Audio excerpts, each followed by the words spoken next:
Buying your first house in Singapore can be confusing. So in this video, I am going to share with you a step-by-step guide to getting your first built-to-order house, from application all the way to getting the keys to your first home.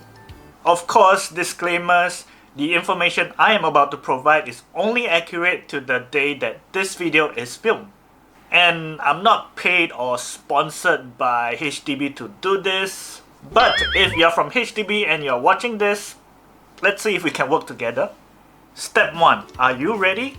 This is the most important step in my opinion, and I cannot stress this enough. Don't apply for a house if you are not ready.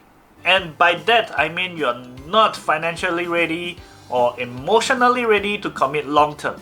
If you haven't reached the stage where your relationship is mature enough to talk about finances, you are definitely not ready. And if you are not sure whether you want to be with this person for the rest of your life, you are not ready. I've seen couples apply for houses when they were not ready and had to forfeit the houses when they broke up. And that can be tens of thousands of dollars lost. Now, of course, I'm not saying there aren't any fears or uncertainties when it comes to making such a long-term commitment. But you must be sure that your partner is the one that you want to face these fears and uncertainties with before you make the decision. And if you are certain, we can move on to step 2, planning. It's always good to plan for the house that you want and can afford. For example, if your combined income is not that high, you might not want to apply for an expensive area or unit. A good tool to use here is the HDB loan calculator, where you can check how much you have to pay for your loan every month. We will talk about loans in a later part of the video, so keep this in mind. And also, you may or may not get the house when you apply, so you can always re-evaluate whenever you want to. This is especially if there is an increase in income after the last application, or there's a huge increase in expenses like if you have a kid. I want to stress that steps 1 and 2 are very important because you don't want to apply for a house with someone that you regret applying with, and you also don't want to apply for a house that you regret applying for. You should also be planning for renovation and furniture. What is the maximum you will want to spend on furnishing the house? Should you get that 72-inch TV? Do you want a walk-in wardrobe? If you are on a tight budget, I would recommend you prioritizing those things that are permanent. For example, if you see floor tiles that you like, get those over the huge TV, because the TV can be bought a few years down the line.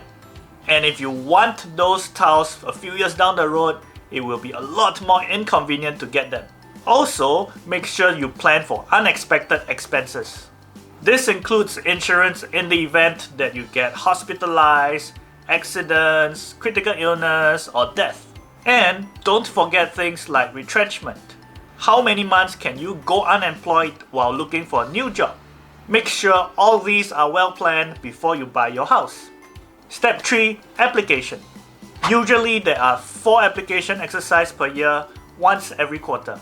The exact dates are usually revealed a few months in advance, so you have the time to ask your partner, hey, this location good, want to BTO or not? There are a few ways to find out the exact dates for upcoming BTO application exercises.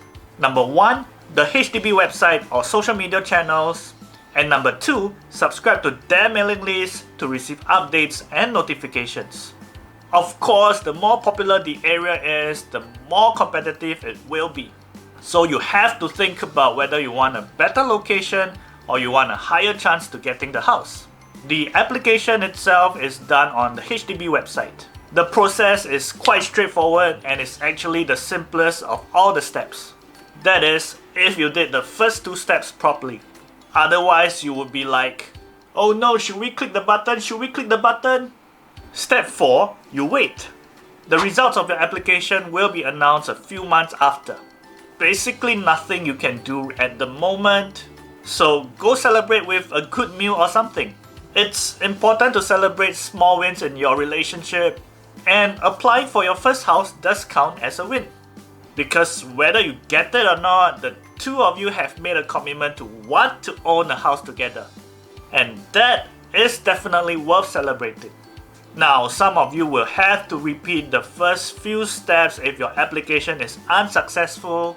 But if you are lucky, you can move on to the next step, which is unit selection. You will be given a queue number. So if you are number 1, you can choose any unit in that project. The unit selection process is conducted through an online application booking system where you log in to select your preferred flat based on the available units. You are usually given around a few hours to select your preferred unit.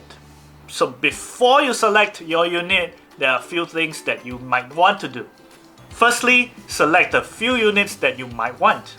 For some people, it might be your feng shui master.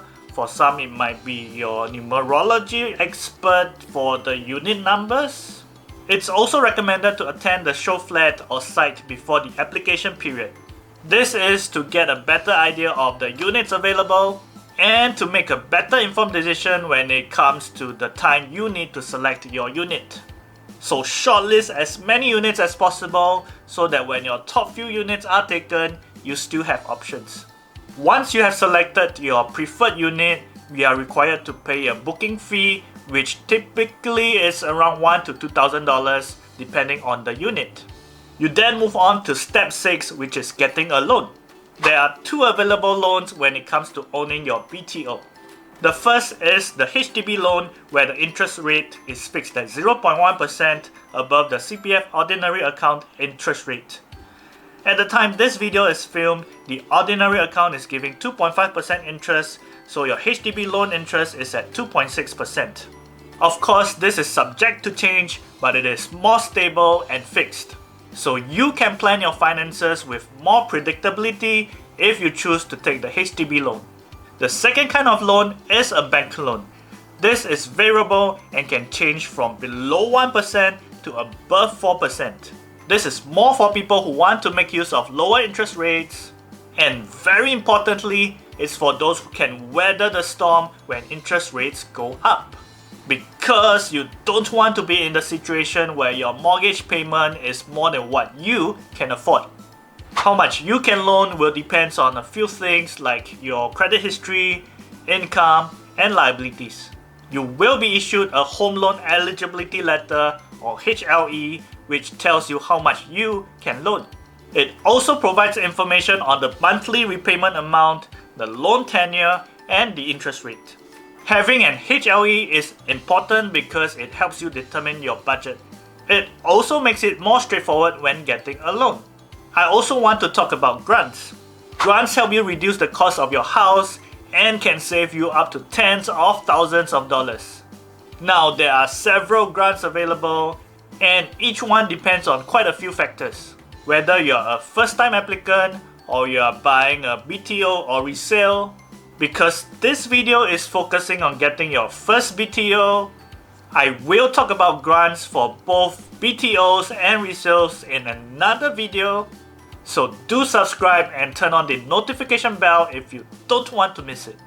We then move on to the most exciting part, and that is collecting your keys. You will be given a date by HDB to head down and collect them. Remember to bring down documents such as your IC and loan approval letter. You will also be required to pay fees such as stamp duty, legal fees, etc. Also, make sure you dress well because you will want to take a picture on this important day. Once you collect your keys, you can visit your new place to check for defects. Your new house might not come perfect. You usually have 1 to 2 weeks to check for defects and then report them to HDB to have them fixed for free. This is important even if you plan to do renovation works on your new house. Because if your contractor has to fix those defects, you have to pay for the repairing.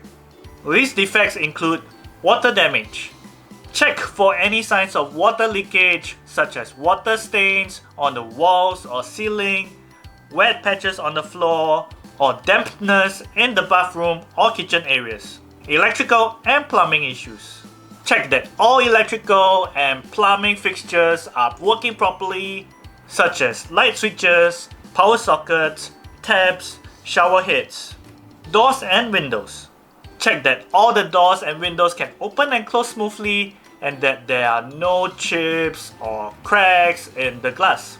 Flooring and tiles. Check that there are no cracks or anything in the tiles and that they are secured properly. Paintwork and finishes. Check that the paintwork and finishes are satisfactory and there are no smudges or anything. Of course, the list above is not exhaustive and there may be a lot more that you will want to check for. Your best friend during unit inspection is masking tape and markers. If you find a defect, paste some masking tape near the defect, write down what the defect is, and take a picture. When compiling the defects, it's a lot easier to tell HDB what they are with the pictures that you took. And it's easier for them to fix those defects. Makes everyone's lives easier. After that, it's a matter of passing the keys to your contractor for renovation. And then after that, it's time to enjoy your home. The whole BTO process from application to collecting your keys can be a long and overwhelming one. But with careful planning and preparation, it can also be a wonderful journey to experience together. Remember to do your research, budget wisely, and always be informed about the latest updates to BTO exercises. By taking these steps, you'll be well on your way to enjoying your dream home. I hope you found this video informative and useful, and I wish you all the best in your BTO journey.